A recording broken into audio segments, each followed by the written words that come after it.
आणा डायलॉगातले भारी मारतो आणा मी काय म्हणालो, इतकं झालं बसलो मी इथं, जराशी कांद्याची पात दे ना. ठीक आहे ना. ह्या थोबाडीतच हानीन बापू, मोठा चाबरा हास. मी इथं दिवस रात्र काम करायलो आणि जरूशी कांद्याची पात दे म्हण. वा बापू, शीन आलाय मला. बापू भाकर खाली नाही रे सकाळपासून. ते आजीनं मला लाटण्यानं मारलंय शेताला जा म्हणून. बापू तसं भेट नाही माय, नको देना. मी पात देना बापू. आणा मला पाहिजे नाही ते आपल्या शेजारच्या काकू नाहीत काय, ते म्हणले की नाही की आणाच्या शेतात गेल्या ना जराशा नाही की कांद्याची पात घेऊन ये म्हणली मला. त्यामुळे म्हणलं मी तुला कांद्याची पात दे की. तसं म्हण की रे बापू, शेजारच्या काकूला लागायले म्हणून. ते आजीला सांगू नका, तुला एक गोष्ट सांगतो. मी लगेच बघतो त्या आजीकडे, काय लागलं ते घेऊन जाय म्हणा बापू तिला. आणि पुढच्या बारीला तू नको, तिला पाठवून द्या बापू.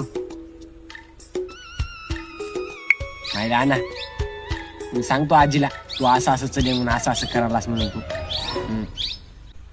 आई तसं म्हणू नये माय, ती आजी लय मारतीये मला. लाटण्यानं मारली सकाळी शेताकडे जाय म्हणून. आता माय आहे की नाही, एवढी म्हातारी झाली मात्र फारकतच घेते. तसं काय कळालं की तसं म्हणू नको. तुला 20 रुपये देतो थांब बापू. त्या बिड्याला ठेवले होते, तुला 20 रुपये देतो थांब. मी खमिसातून काढून देतो थांब.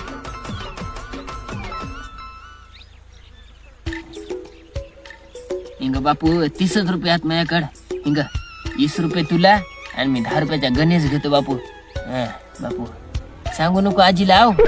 सांगू नको आता. बापू तू इथला हे घे 20 रुपये. मला नाही की त्या काकूला कशी कांद्याची पात दिला तशी मला बी कांद्याची पात दे की बापू. बापू तू तर लयच गोड हासकी. बिड्याचे पैसे 2 दिवस होतात गणेश बापू कशा तरी. हो बापू घेऊन जाय. आणि ती ह्या काकूला बी घेऊन जाय आणि मयावालीला बी घेऊन जाय बापू. मात्र ते आजीला सांगू नको. घेऊन जाय बापू, तू बी घेऊन जाय, तिला बी घेऊन जाय. जाय बापू जाय, पात घेऊन जाय. मला हे पोरग मातेर बापू लय हुशार घरचा आहे.